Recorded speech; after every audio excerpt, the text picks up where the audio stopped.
top stories this evening, sponsored by Courts Bringing Value Home. Indigenous leaders meet to deliberate on issues affecting villages and communities. Guyana's music icon Dave Martins passes on. Black Entrepreneurs Association looking to diversify membership. And Labor Ministry Geology and Mines Commission probing latest mining pit deaths. HGP Nightly News begins now.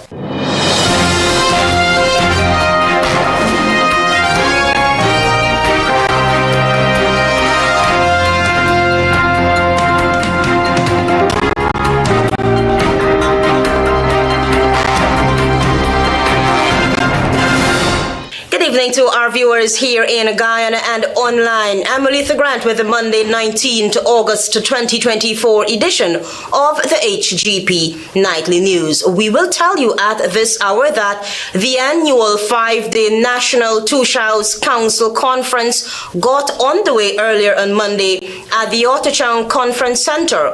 More than 200 leaders have gathered in an attempt to address dire issues affecting indigenous villages and communities. Daisy Richards has that story.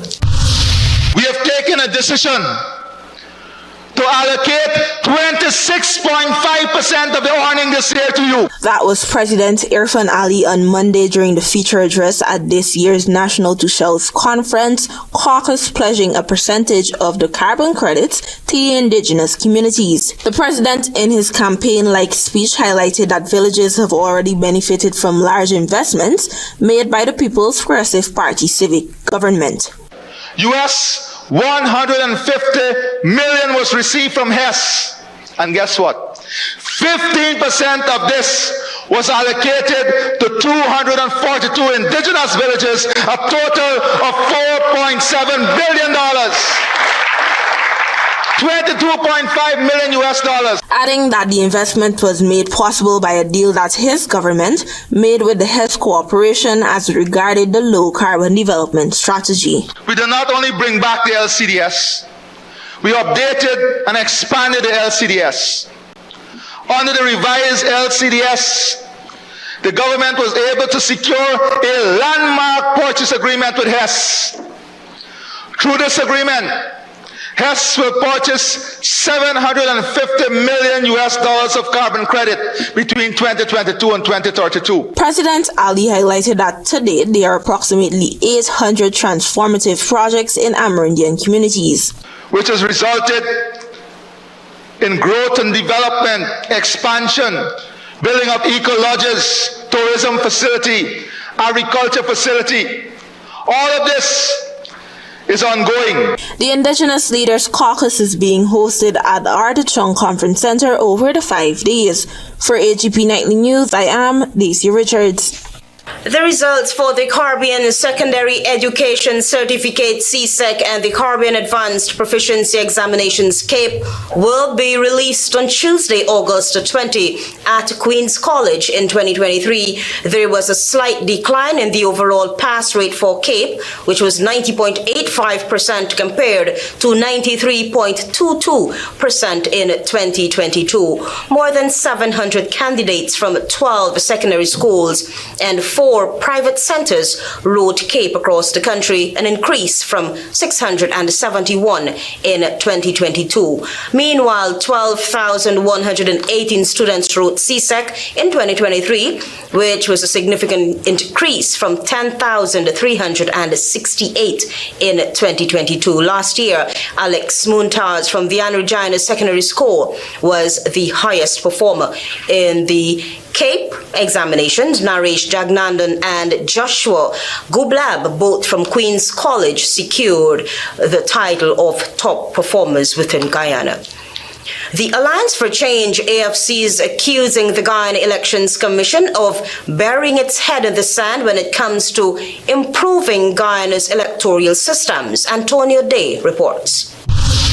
There is growing concern that the next general and regional elections will once again dissolve into public unrest unless improved systems are implemented at GCOM. Alliance for Change AFC executive Beverly Alert during her party's weekly press briefing last Friday. Despite assurances that there are safeguards to prevent voter impersonation and other forms of electoral fraud, Alert said that the Guyana Elections Commission, GCOM, continues to bury its head in the sand as nothing has been done to prevent a recurrence of the melee during the 2020 polls. Votes were cast in the name of deceased persons. Fact 2. Immigration records revealed that votes were cast in the name of persons who were out of the jurisdiction on polling day. The Member of Parliament remarked that the Commission will not use the law conveniently to stray away from the concerns of the electorate. The press was informed that from 2021 to 2024, the Guyana Elections Commission received some $16.7 billion. According to Alert, in 2021, budgetary allocations for GCOM was $4 billion, in 2022, $4.1 billion, 2023, $5.2 billion, and 2024, $3.5 billion. What did the electorate receive for that $16.7 billion? A local government election in 2023, a feasibility study that the Commission is studying, and which has not been shared with the electorate. Alert said that there is nothing from GCOM which suggests any significant improvements in the country's electoral system. Antonio D reporting for the HGP Nightly News. Guyana is mourning the passing of a true musical legend, Dave Martins, and acclaimed singer, composer, and cultural icon. Here's a summary of his remarkable life. More in this Daisy Richards report. The moon and couple was in a bedroom, packing up to go away in the middle of June. Dave Martins and the Trade Winds became a household name, especially during the 1980s. And he telling she, you get on top as the way it must go. His composition, Not a Blade of Grass, stirred Guyanese hearts, rallying them against Venezuela's persistent claim to Guyana's Essequibo region. In many circles, this song is Guyana's unofficial national anthem, a timeless ode to patriotism and resilience. But let me tell you, we're a peaceful people, struggling, we struggle. Dave once revealed that Not a Blade of Grass emerged in a burst of inspiration, a 3-minute love of country song crafted in just a few hours. Remarkably, 34 years later, Guyanese still sing it fervently, their voices echoing his passion. So we ain't giving up no mountain, we ain't giving up no tree, we ain't giving up no river, that belongs to me. Beyond the iconic item, Dave gifted us with more melodies: Honeymoon Couple, Cricket in the Jungle, Civilization, and others. A man and a bunch of animals was arguing by the zoo. We come across the Caribbean Sea, mother, father, pick me, and we settled down in GT. Why no? Each song carried a piece of Guyana's soul, its rhythms weaving into the fabric of our collective memory. In 2022, the University of Guyana awarded Martins the honorary degree of Doctor of Letters, an acknowledgement of his immense contribution. Dave Martins may have left this earthly stage, but his music will live on. For HGP Nightly News, I am Daisy Richards.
Precision's light intelligent lenses.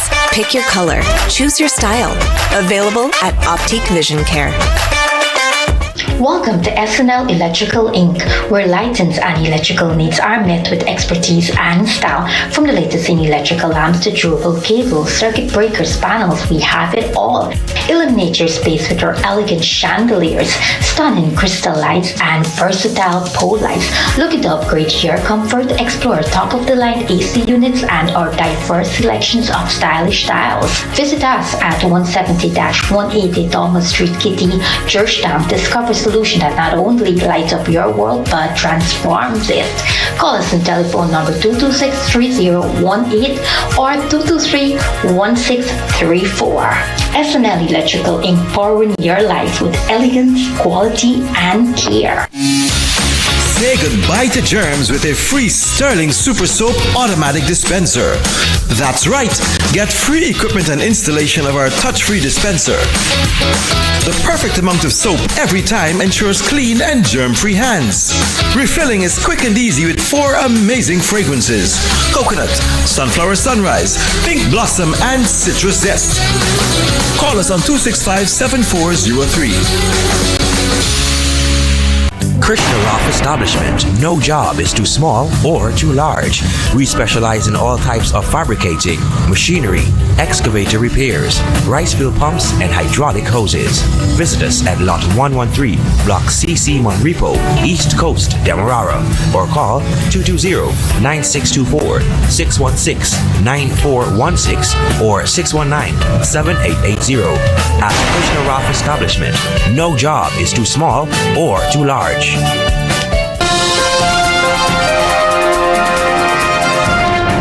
Welcome back with the HGP Nightly News. Region 10 Mayor Sharma Solomon, during a town hall meeting, encouraged better governance and relationships in the council approach to government. Find out more from Tiana Cole. Region 10 Mayor Sharma Solomon on Sunday held a virtual town hall meeting where he discussed the council's one-year progress, challenges, and outlined a path forward for the community. During the meeting, the mayor encouraged better governance and the formation of better relationships in terms of council approach to government. We want to encourage government's participation through the Ministry of Local Government at a better working relationship even as it relates to waste management. Over the past year, according to Solomon, the government has been given the opportunity to collaborate with the Linden Mayor and Town Council as required by the Constitution. Through all available channels, the government has been able to ensure that the work plan and program developed by the council are in complete accordance with the Ministry of Local Government. I've noted that government's overlooking of council's involvement through meaningful consultation and allowing for government's support more than its subvention to allow for council to be able to effectively execute on its mandate.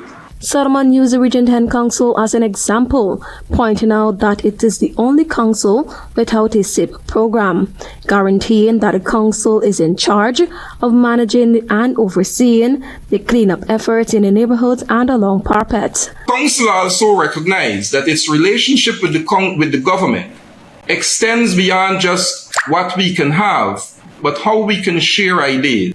He went on to say that during the May floods, the government, as required by the Constitution, did not seek to obtain meaningful consultation. Rather, it only involved the principal officers in the Town Council and the Regional Democratic Council, RDC, and operated exclusively through them. This council remains open, engaged, and willing for participation to ensure the lives of the people of Linden are improved.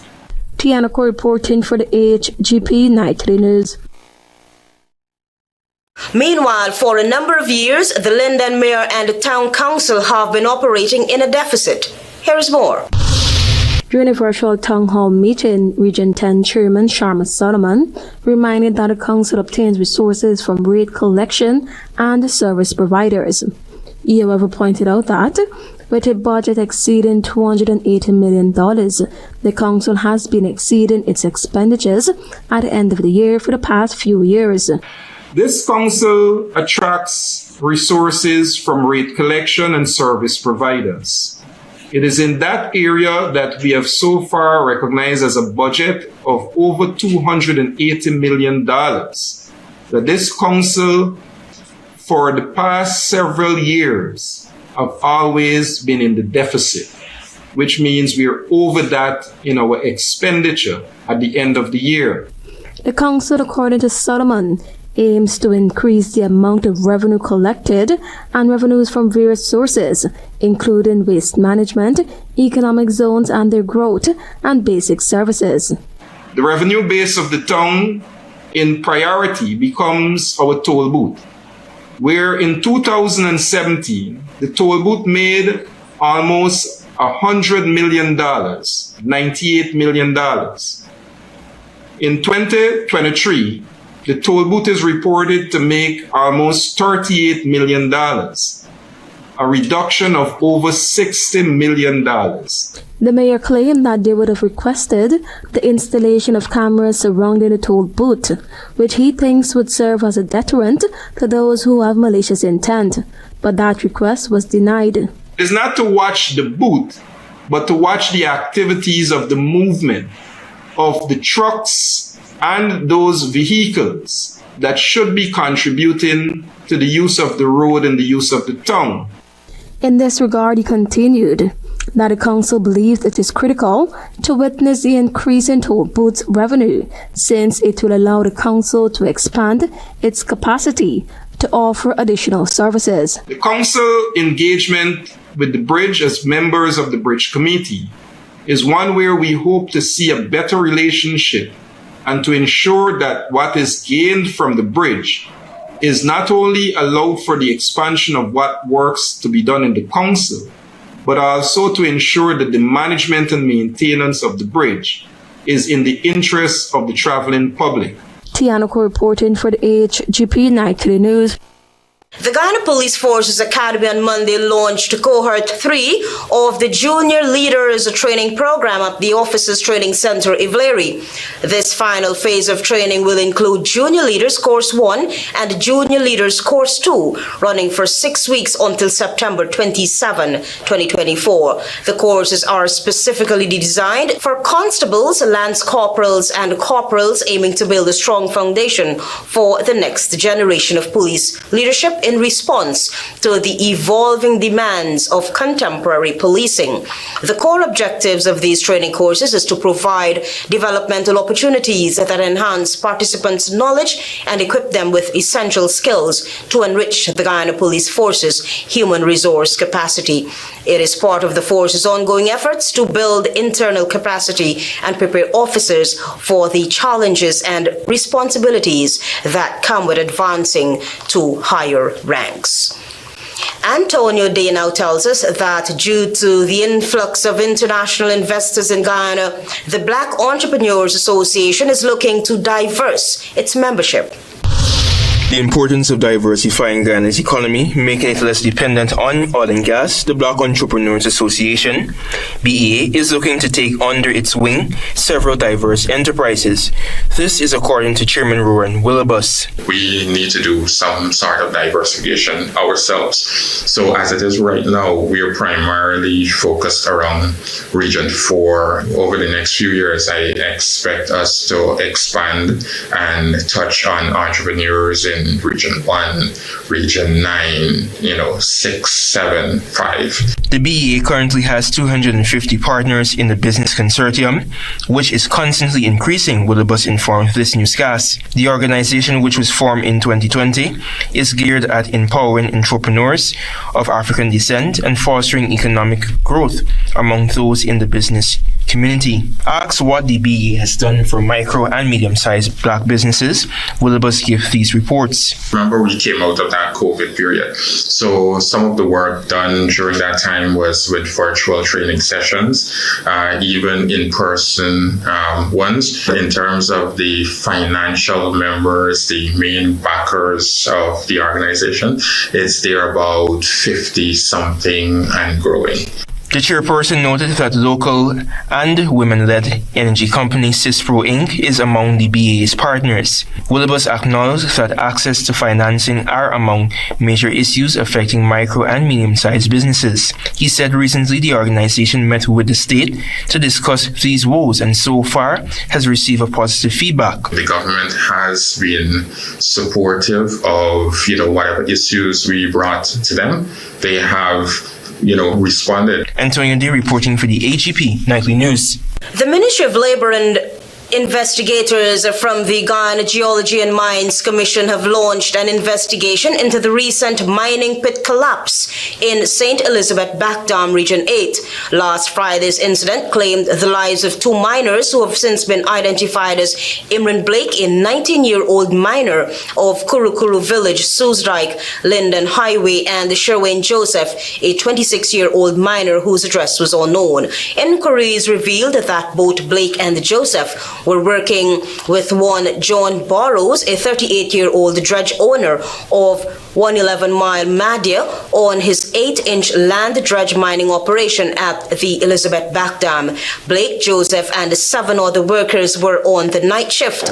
The now dead men and 3 other workers were in the pit when a co-worker said he heard a rambling sound and noticed that land soil had broken away and started to fall into the pit. The workers said he raised an alarm alerting the workers in the pit. However, the land buried both men while the other 3 in the pit managed to escape. Their bodies were retrieved and taken to the Madia Hospital where they were pronounced dead by a doctor.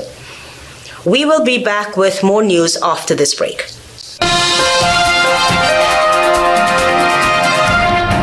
Planning a cleanup?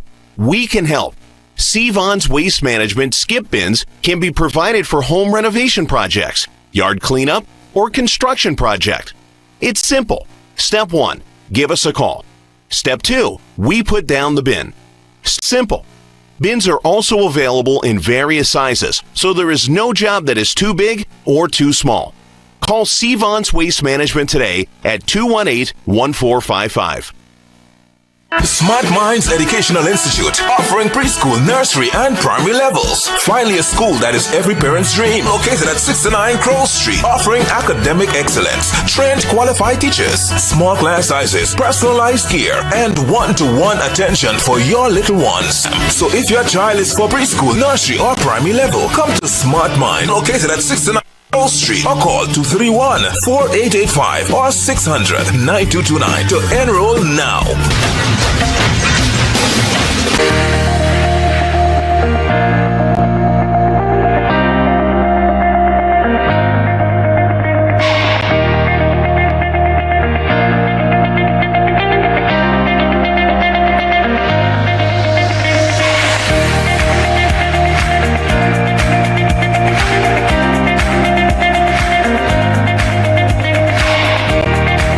Exciting news! The capping stack has arrived in Guyana.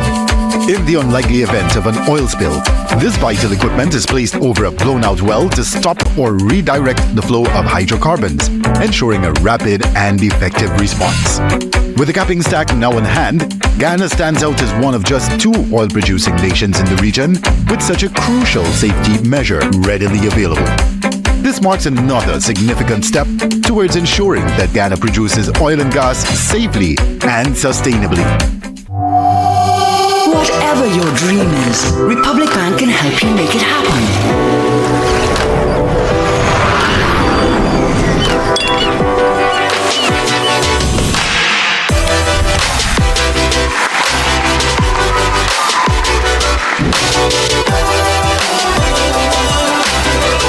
You can make it happen. Let's help you get there with a Make It Happen loan. Republic Bank, we're the one for you.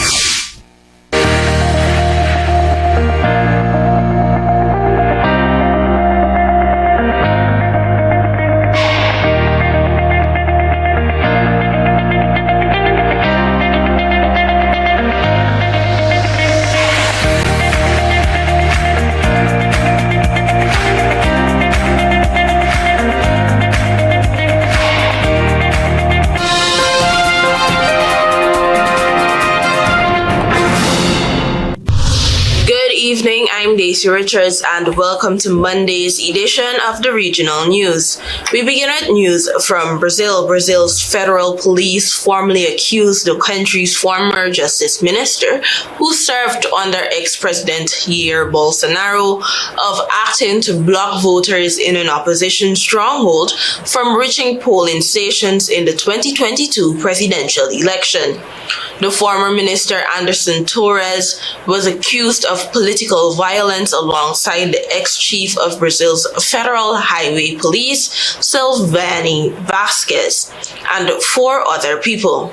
Local news outlet G1 reported the political violence charges earlier on Friday.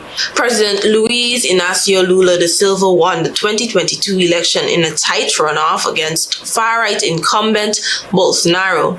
On the day of the runoff, there were widespread allegations that Brazil's Federal Highway Police illegally blocked roads in the country's poor northeast, a historic bastion of Lula support.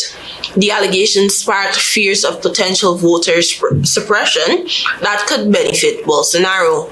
The charges are the latest response to alleged efforts to impede the transfer of power both before and after the 2022 vote. After the election, both Torres and Vasquez were jailed for alleged roles in an attack on the Supreme Court, Congress, and the Presidential Palace by a right-wing crowd protesting the election results. Bolsonaro was banned from holding office until 2030 for spreading election falsehoods. Torres' legal defense said it will not comment until it gains access to the police decision. Vasquez's legal defense said it's not concerned by the accusation, adding that Vasquez's case does not fit in the law that police are accusing him of breaking. While in Trinidad and Tobago, 4 more homicides were reported between Saturday night and Sunday morning. The deceased have been identified as Kevin Shrek Lucas, Shireen Salandi, David Best, 46, and Jamil James, 35. Lucas and Salandi were fatally shot at about 3 a.m. on Sunday along the Buru Highway in Sangre Grande. According to initial reports, Lucas and Salandi were said to be liming along the roadway when residents of the area heard a series of loud explosions. Upon investigating, they found both men lying on the roadway in pools of blood. The police and paramedics were notified, however, they both died shortly after. The scene was visited by a team of officers from the Eastern Division as well as the Homicide Bureau. Several spent shells were said to have been recovered. About 2 hours earlier, Best, who was a private hire driver, was fatally shot along Pangali Street in Valencia. 2 other persons, a 41-year-old man and a 30-year-old woman, were also injured in the incident. At about 12:05 a.m. on Sunday, a group of persons were said to be attending the wake of a woman who died recently along Pangali Street when 2 men dressed in what appeared to be uniforms of members of the TNT police service and the TNT regiment were observed standing along the roadway. Both men were masked and said to be holding firearms. The suspects opened fire on the group without warning, hitting the 3 individuals. Best was shot in the face and chest. The 41-year-old man was shot to his right shoulder, while the 30-year-old woman was shot in her left leg. The suspects were then observed running behind a nearby property and onto a track that leads to Valencia Bypass Road. The police and paramedics were notified and a team of officers from the Eastern Division and the Homicide Bureau responded. 12 spent 9mm shells were found on the scene of the shooting. Police currently have no motive for this incident. James of Chandy Lane in San Juan was fatally shot at about 6:30 p.m. on Saturday in Morvant.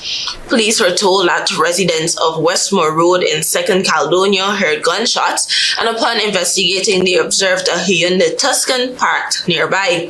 It appeared to have been shot up, and both left passenger doors were open. No one was in the vehicle at the time. The police were notified, and officers from the Northeastern Division Task Force responded. James' bullet-riddled body was found hidden in some bushes near the roadway. He had been shot in the head and chest. 6 spent 9mm shells as well as 2 live rounds of 9mm ammunition were found at the scene, police said. A team of officers led by ASP Calendar from the Northeastern Division as well as the Homicide Bureau responded. WPC believes continuing inquiries. While police do not have an official motive for the incident, based on initial intelligence, the killing has been classed as gang-related. Finally, news from Venezuela. An oil spill which appeared to originate from Venezuela's El Palito refinery several days ago has contaminated a bay off the country's north-central coast in the Caribbean Sea. Biologist Eduardo Klein posted satellite images on X that he said showed an oil slick of about 225 square kilometers, 87 square miles in the Gulf Triste, and completely covering Morocoy National Park, known for beaches lined with palm trees and mangroves. There was no immediate comment from the state-owned company Petróleos de Venezuela, PDVSA, or the oil ministry. The El Palito refinery, with a capacity to process 146,000 barrels of crude oil per day, is Venezuela's smallest oil refining complex and located in the Puerto Cabello municipality on the coast of the central state of Carabobo. Thank you for watching. Do have a productive week. Until next time.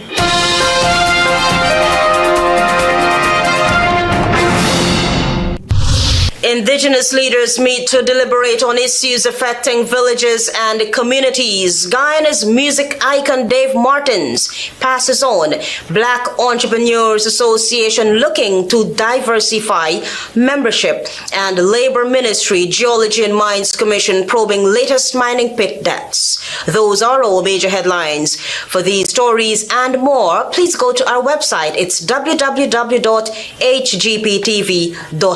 I'm Alethea Grant. Thanks for watching.